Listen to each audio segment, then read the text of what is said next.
Welcome to Inner Compass. I'm Karen Saupe. Smartphones, robots, and artificial intelligence are everywhere today, enriching or at least changing our lives. But I once watched my niece sit and play with her virtual pets on the computer while her real dog sat next to her, whining for attention. What's happening here? Our guest today will help us ask some questions about how our love affair with technology may be changing who we are as human beings. Join us on Inner Compass. From the campus of Calvin College, this is Inner Compass, exploring how people use faith and ethics to guide them through critical issues of today. My guest today is Sherry Turkle, professor and director of the MIT Initiative on Technology and Self, and author of Alone Together: Why We Expect More of Technology and Less from Each Other. Welcome, Sherry. My pleasure. In 1996, if we were wandering around Harvard Square, we might have seen some students with funny eye gear and backpacks walking around, and they called themselves cyborgs. Can you tell me about that experiment? Yeah, well, these guys were the first people who wanted to live on the web. They were the precursors to how we live with our smartphones. They had antenna. They wore computers as backpacks. They had keyboards in their pockets. People used to think they were disabled because they were wearing so much equipment, and used to offer them chairs. But essentially, with all that stuff on them, they had nothing more than we all have today, and that we silence when we sit down here to talk. They wore the web on their bodies. All that equipment was just so that they could be online and could hook into the web and be on the web all the time. And most Americans now don't necessarily think of themselves as cyborgs, even though the people I interview will not go to the corner candy store without holding a phone in their hand. So what they then recognized as something other than naturally human has now become part of our everyday habits. Totally human, and that's how it works. That we make a technology a kind of prosthetic, a kind of part of our body. But once we do that, it becomes so natural that we become cyborg without knowing it. As an anthropologist, you're very concerned about this. Well, as an anthropologist, I'm fascinated by it, and I'm trying to figure out what it means for us. Your initial research was fairly positive. I think you talked at one point about technology as a reality workshop. Yes. Identity workshop. Identity workshop. Yes. And the idea there was maybe that we could practice social skills, and robots and technology are being used to help, for instance, help autistic children learn to communicate and read facial reactions. Mm-hmm. We can use them for instant feedback to fine-tune our own performance, but performance is the word, right? Well, I had a complicated set of reactions to my former life as a technological optimist. What I was most excited about, and continue to be excited about, is every application of technology where you go into the virtual and you take out of the virtual something that will increase your capacity to live fully in the real. Mm-hmm. And in 1995, I thought the balance was tipping in that direction. That's mostly what I saw. That's what I was excited about. That was my mantra. And it sounds logical to me. And I liked it. I was excited. Mm-hmm. What I see now is virtual worlds that advertise themselves by saying, finally in virtual life, a life you can love, a body you can love, friends you can love, as though the life you will live in virtual life is so much better than the life you will live outside of it. My concern is not that this technology is not awesome and wonderful, but that we keep our eye on how we really want to use it, mm-hmm. which for my ethics, for my purposes, is to increase the quality of life among us and in the real. There's something so much simpler about interacting with technology. For one thing, it's forgiving. well, it might correct my mistake, but it doesn't hold a grudge. I would imagine most robots and interactive technology is more predictable. I remember Eliza. It was an early computer program that was interactive. It was a therapist that basically used what you fed it and fed it back to you. So for viewers who aren't familiar with this program, Eliza would begin by saying, "Tell me about your problem." And if you said, "I'm having a bad day," it would feed back a question about, "Tell me about your bad day." When I ran across this, it seemed like a fun little gimmick, and I guess it was just an experiment, but I discovered that children who were just learning to read and write could play with this for hours. And the beauty of it is that it would spell things the way they spelled. So Eliza always understood what the child was talking about. Well, but that's the key. Understood. It didn't understand anything. And we are such cheap dates that if something seems to understand, that's good enough for us. Now we have much more sophisticated programs like Siri that you actually talk to your iPhone. But Siri, for all of its tricks with language, no more understands a problem you might be having with your mother in terms of any reasonable meaning of the word meaning or understanding than Eliza did. The interaction is an illusion. And it's a simpler form of interaction because it really involves only one person instead of two. And there are people who prefer those relationships. Everyone I know has joked that we'd like to find someone who agreed with us all the time or who simply thought the way we thought. And the difficulties and the messiness of human relationships have to do with disagreements and misunderstandings. Technology solves that problem. I'm really kind of being a stickler here because we are playing a very dangerous game. I think we're at a moment of terrible temptation. I take this very seriously. When people say, "Oh my God, I wish I had a boyfriend who really would just, agree with me," they're still imagining a human being with whom they could get along. And they're imagining a human being with whom the amount of resistance and the amount of conflict would be negligible. But they're imagining a human being. When they jump from there to saying, "Oh, and a robot would be even better because he'd always get along," which they do in interviews with me, they're not always appreciating the chasm over which they would be jumping. You're going to a not relationship. Right. You're going to a machine that knows how to perform as if it were a person. It is not a person with a self. There is nothing there to get along with. There is not a spirit or a soul. It's an as-if pretense. And we deserve better. I mean, I think that is not an option, no matter how much science fiction you watch. That is really shortchanging us in a way that is scary on a level that I really think we need to have more conversations about that and watch a little less science fiction and chat among ourselves a little more before we make that leap. And yet people talk about it as though, it's the next big thing. It's a great thing. We have the capability, you've said, of defaulting to being able to disconnect from reality whenever it's too complicated. Yeah.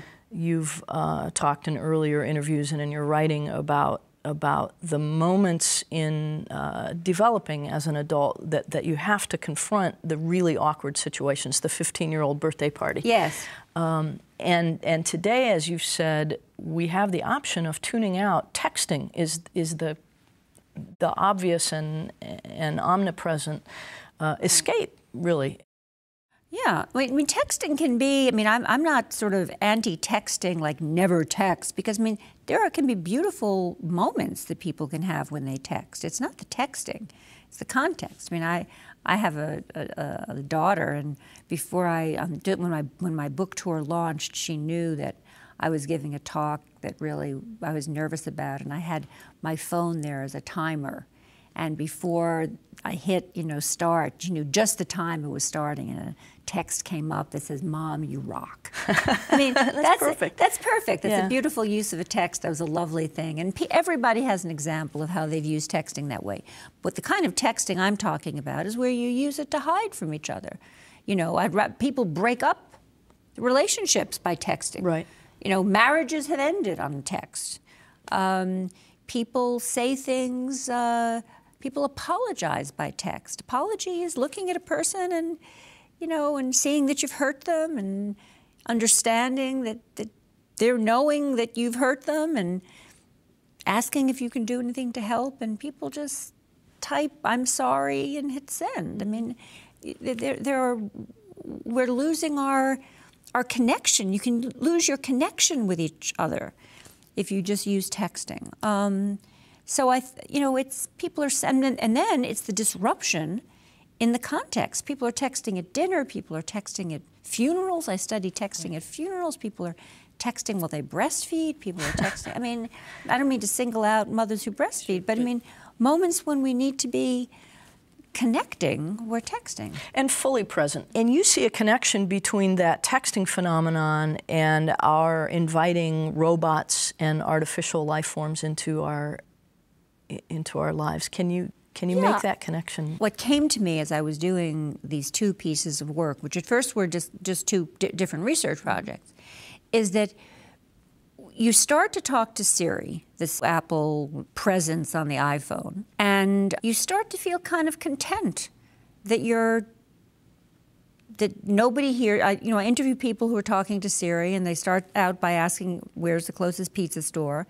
And then they begin to ask more and more personal questions, and it starts to sound pretty good. And actually, since their other relationships are these quick text messages, it doesn't start to sound so different than what they're getting in the rest of their life. Once you really start to shortchange yourself with people, so instead of getting the full person, you've narrow banded that person down to little blips, little sips of text, well, the machine starts to look pretty good. Plus, people feel that they're not being heard. And you said in the very beginning, the most profound thing is that machines will always hear you. Or we think they will. That's the fantasy. And people are always saying to me, people have two questions, when they say, "What's the big deal? Why am I so upset?" Don't I? Don't robots cultivate the imagination? And we have pets, so how's this different from pets? And the two answers are really simple. A doll, remember Tom Hanks in that movie Castaway? He had a volleyball. Okay, the volleyball's great because Tom Hanks had to project onto the volleyball his hopes, his fears, his dreams, a character, a relationship. These robots chat with you. They tell you what they want. They tell you what they want for dinner. They tell you if you've been good or bad, or naughty, nice. These robots have too much of a personhood and are being developed to have too much of a self to allow for that kind of free projective association. So even though if I'm talking to a stuffed animal or Tom Hanks is talking to a volleyball, yes, even though that's really only one personality involved, it's a personality working twice as hard. It's your personality. You're learning about yourself by projecting onto the doll. That's great. You're doing the work. You're learning about yourself. But this is the age-old way in which child therapists have learned what's on a child's mind. You're learning about what's on your mind by seeing how you project onto a doll. That's great. And for the pets, you talk to your pets, you're comforted by your pets, that's great. But you don't expect your pet to give you advice about dating. You don't turn to your pets and say, "I'd like to chat with you tonight and hear your advice about how I should deal with the death of my spouse." This is the sort of thing that people are hoping that robots will chat with the elderly about. People want to put these robots in nursing homes, hoping that the elderly will be comforted about these sorts of matters. Tell us about that. You mentioned the nursing homes. Paro, the robot, is in nursing homes. Yes. Talk about that a little bit, please. Well, I met Paro in Japan. It's a robot designed to comfort the elderly. It's designed as a baby harp seal, so it's just kind of the right size. It's just kind of the right cuddly kind of. It's very cute.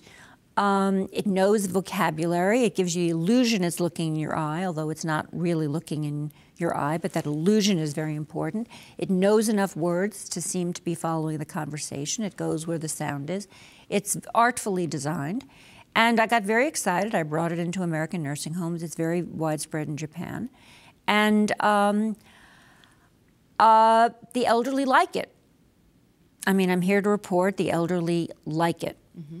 And the family of the elderly like it because, as one man told me, when I leave my mother staring at a wall, it's heartbreaking. When I leave her staring at a television, a little bit less heartbreaking. When I leave her staring at her engaged with a robot, not so heartbreaking.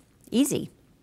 What if he could leave her engaged with a real human being? Well, that's the question that is on all of our minds, but he doesn't feel as though he has that option. And that's my question, that's my challenge, is that if we put our energies into getting some people in these situations, instead of fantasizing that the robots are going to come in and save us like the cavalry, I think that would be very productive. So Paro is better than nothing. It's better than no companionship. Not for me. Okay. Not for me. So that was my experience. I want to say they like it, but I think it was heartbreaking. For me, it was a heartbreaking experience, and I'm not ashamed to say so, because you have an elderly woman who's lost a child trying to explain this to a robot. To a furry robot, a cuddly robot. That doesn't know. It doesn't care. Well, it doesn't anything. It doesn't know what a child is. It doesn't care. It's really nothing. And so it's a lie. To me, it is a lie. It is at the best, it's an object that puts on a performance. To me, when people say, and that's when people say to me, but what about the pets? And then I'm saying, well, we know what a pet is. A pet is there to cuddle, and she knows what a pet is, but she doesn't have a fantasy that the pet is actually following her story about the details of her abandonment by her child. I mean, here we're actually working on creating a kind of a scenario, a kind of charade, a play, in which... Because by making the robots seem more interactive, we contribute to that illusion, whereas if I have a stuffed animal or a doll or we're a in volleyball, familiar territory. We're in familiar territory where we've been for hundreds of years, and we know what we're doing. And now we're actively building robots that we're billing as intelligent robot best friends. It's a research program who will understand and interact with you. And the fantasy is they'll know about you, they'll understand you, tell them your story, and they will behave appropriately. And the question is, have we so failed each other? Are we so afraid that we have failed each other that we feel we need to do this? I mean, I think, every once in a while a technology comes along where you say, why are we doing this? And we haven't really asked that. And when you ask roboticists, they say, well, there aren't enough people for these jobs. And I think that this is a great question for this society to really go to work on. Why aren't there enough people for these jobs? And let's look at, there certainly are enough workers who need work. Why are there not enough people for these jobs? Why don't we have enough money to fund these programs? What else are we doing with this money? Why can't we get people for these jobs? Because robots are not going to solve this problem. You talk about robots being right around the corner in our lives. Let's take a look at a robot that's currently being developed. I know. Hi, Paul. How are you today? Fine, thanks. Are you ready to do some work this morning? Sure. You say you love me. No, you say you love me. No, you say you love me.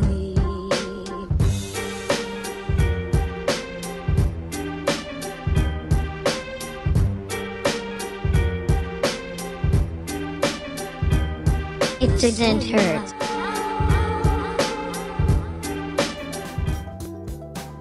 Seems to me we have the opportunity for coming up with a new perspective in thinking about ethics with machine ethics, because what we're going to think about is how we want machines, robots, for example, to treat us, and apply this to a real-life situation involving a medication reminder system.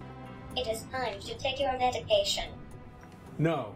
Okay, I'll remind you later. You want the robot to be sensitive to how much good you could get out of that medication, how much harm would happen if you didn't take the medication. Since humans often fail miserably at being ethical, if we could program a robot to behave ethically, there is a lot of potential for teaching humans how to behave better.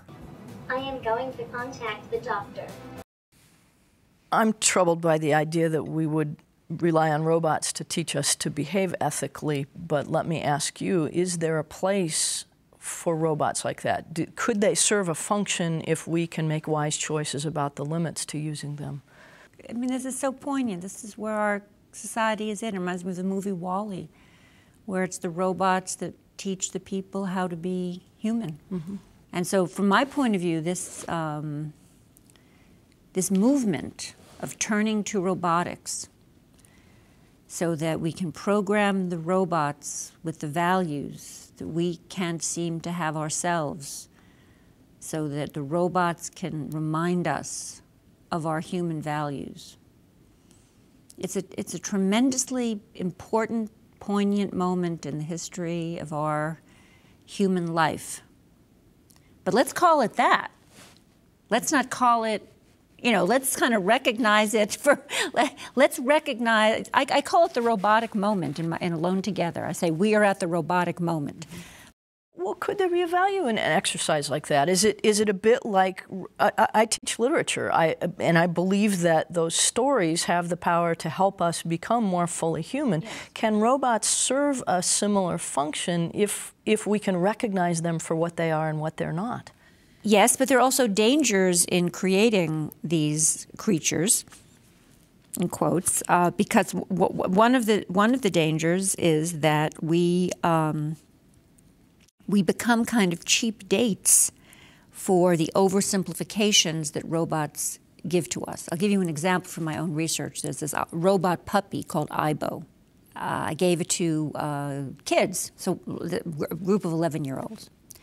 So first the 11-year-old says, oh, Aibo, it'd be great for me to have Aibo. I'm allergic and I can't have a real dog. 2 weeks later, she's saying, oh, Aibo, it's good that I have the Aibo because Aibo will never die. So it's better than any real dog could ever be. Mm-hmm. The arc of what simulation can offer, which is eternal life, and in the case of the robots, predictability, and it will always listen, is very seductive. But it leads to a flatter kind of existence. It leads to an existence in which we're not understood. We're just kind of talking into the air. Mm-hmm. In my book, in Alone Together, I tell the story of after going to so many conferences where robots like this are being presented, and the wonderful robots in the hospitals, and they're doing this and they're doing that, and often they're presented as the robots who will wheel you around from appointment to appointment and deliver medicine and all this stuff. I happened to have a fall, and I ended up in an emergency room, and I had to be wheeled around from appointment to appointment. And as I was in the situation where I would have had a robot, but I was wheeled around by these, you know, raunchy, funny technicians who stayed with me while until I got some really interesting drugs and was kind of put out of my misery. you know, they were high-fiving me, and they were kind to me, and they were saying I'd had a fracture that was kind of a lucky fracture because I just had escaped having a really nasty one where I would be really bedridden for a long time. And I thought to myself, aren't I lucky that this wasn't a robot? Mm-hmm. Because even though the robot might never have, you know, been 3 minutes late to pick me up, I felt supported by this group of people who understood what pain was and who liked me. Mm-hmm. And I liked them. And that was real. And that was part of being a human being. And I think we should keep focusing on how much we need to cherish that. And we're just at a moment of temptation where something else has come along that is tempting us. And, you know, when something else looks very tempting, Alone Together is meant to sort of show the darker side of that temptation. Well, Sherry, it's been a pleasure to talk to you. My pleasure. A real human being. Thank you. Thank you. My guest today has been Sherry Turkle, professor and director of the MIT Initiative on Technology and Self, and author of Alone Together, Why We Expect More of Technology and Less from Each Other. I'm Karen Saupe. Thank you for watching Inner Compass.